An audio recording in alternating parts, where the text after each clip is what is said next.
Hi అండి. అందరికీ నమస్తే. నేను మీ అఖిల. వెల్కమ్ బ్యాక్ టు చిన్ని వ్లాగ్స్. సో ఈరోజు రెసిపీ వచ్చేసి ఏంటంటే సాంబార్ని ఎప్పుడు ఒకేలా కాకుండా అంటే కందిపప్పు పెసరపప్పుతో కాకుండా ఒకసారి శనగపప్పుతో ట్రై చేయండి. రుచి మాత్రం అద్దరిపోతుంది. సో ఫస్ట్ టైం చేసేవారు కూడా పర్ఫెక్ట్గా చేస్తారు.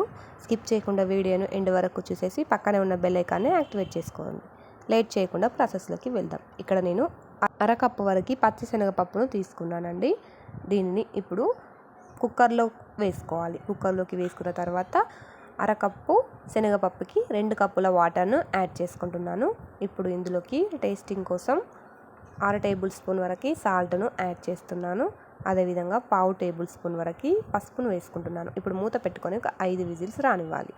ఆలోపు సాంబార్లోకి వేసుకునే ఇంగ్రీడియంట్స్ చూపిస్తాను చూడండి. ఇక్కడ సొరకాయలను ఈ విధంగా కట్ చేసి తీసుకున్నాను. టమాటాలు ఇలా పొడవుగా కట్ చేసుకోవాలి. అదేవిధంగా వంకాయలను తీసేసుకోవాలి. వంకాయలు ఉంటే తీసుకోండి, లేదంటే స్కిప్ చేయండి. ఇప్పుడు ఒక 2 బెండకాయలను ఇలా కట్ చేసి పెట్టుకున్నాను.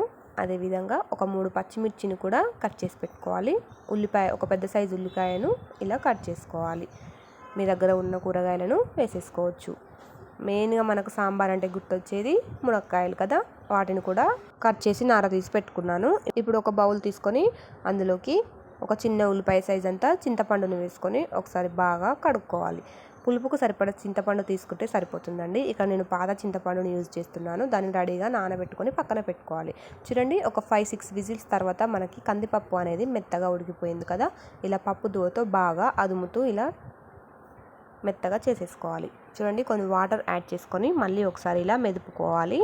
మనకు కరెక్ట్ కన్సిస్టెన్సీ అనేది వచ్చిందండి. చూడండి, పప్పు అనేది మనకు ఈ విధంగా ఉడికితే సరిపోతుంది. దీనిని కాసేపు రెడీగా పక్కన పెట్టుకుందాం. ఇప్పుడు స్టవ్ ఆన్ చేసి ప్యాన్ పెట్టుకొని ప్యాన్ హీట్ అయ్యాక అందులోకి ఒక 4-5 టేబుల్ స్పూన్స్ వరకు ఆయిల్ని తీసుకుంటున్నానండి. సాంబార్ కదా, కొంచెం ఆయిల్ ఎక్కువగానే ఉంటే బాగుంటుంది. ఆయిల్ హీట్ అయ్యాక 1/2 టేబుల్ స్పూన్ వరకు ఆవాలు వేసుకోవాలి. అదేవిధంగా 1/2 టేబుల్ స్పూన్ వరకు జీలకర్ర, మనం ముందుగా కట్ చేసి పెట్టుకున్న పచ్చిమిర్చి మరియు ఉల్లిపాయ ముక్కలను వేసుకొని ఒకసారి బాగా అంతా కలిసేలా కలుపుకోవాలి.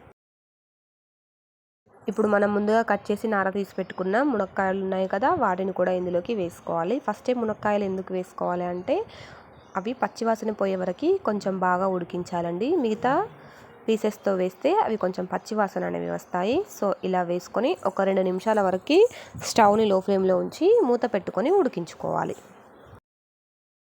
చూడండి, ఇక్కడ 2 నిమిషాల తర్వాత చూపిస్తున్నాను. మునక్కాయలు అనేవి కొంచెం కలర్ లైట్గా చేంజ్ అవుతుంది కదా, ఇవి ఆయిల్లో మంచిగా ఫ్రై అయినాయి. ఇప్పుడు ఒక పిరికడు కరివేపాకును వేసుకుంటున్నాను. అదేవిధంగా మనం ముందుగా కట్ చేసి పెట్టుకున్న సొరకాయ ముక్కలు వేసుకోవాలి ఫస్ట్. తర్వాత మిగతా పీసెస్ అన్నింటినీ కూడా వేసుకోవాలి. బెండకాయ, టమాటా, వంకాయలు వేసుకొని ఒకసారి అంతా కలిసేలా 1 నిమిషం పాటు మంచిగా కలుపుకోవాలి. చూడండి, ఇక్కడ క్యారెట్, బంగాళాదుంప, దొండకాయలు ఉన్నా వేసుకోవచ్చు. టేస్ట్ ఇంకా బాగుంటుంది. ఇప్పుడు మూత పెట్టుకొని వీటిని కూడా ఒక 3 నిమిషాల వరకు స్టవ్ లో ఫ్లేమ్లో ఉంచి మంచిగా ఉడికించుకోవాలి. చూడండి, 3 నిమిషాల తర్వాత చూపిస్తున్నాను.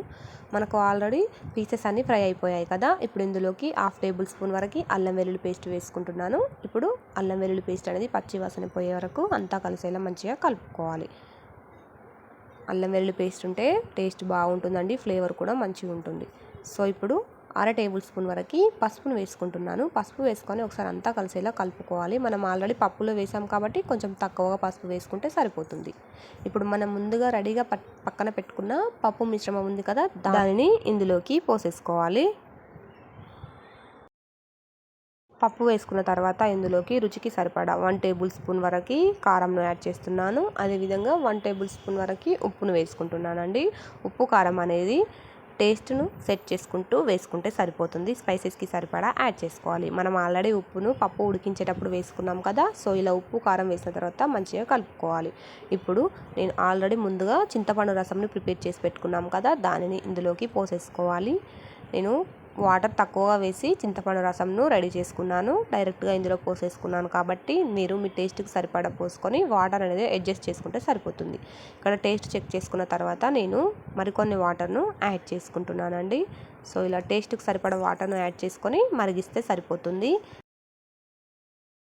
ఇక్కడ వాటర్ యాడ్ చేసుకున్న తర్వాత ఒకసారి అంతా కలిసేలా మంచిగా కలుపుకోవాలి. పప్పు చారు కన్సిస్టెన్సీ అనేది మనం అబ్జర్వ్ చేయాలండి. మరీ చిక్కగా కాకుండా మరీ పల్చగా కాకుండా ఇలా వాటర్ టేస్ట్కి సరిపడ వాటర్ను పులుపును యాడ్ చేసుకుంటే సాంబార్ అనేది మంచి రుచితో బాగుంటుంది.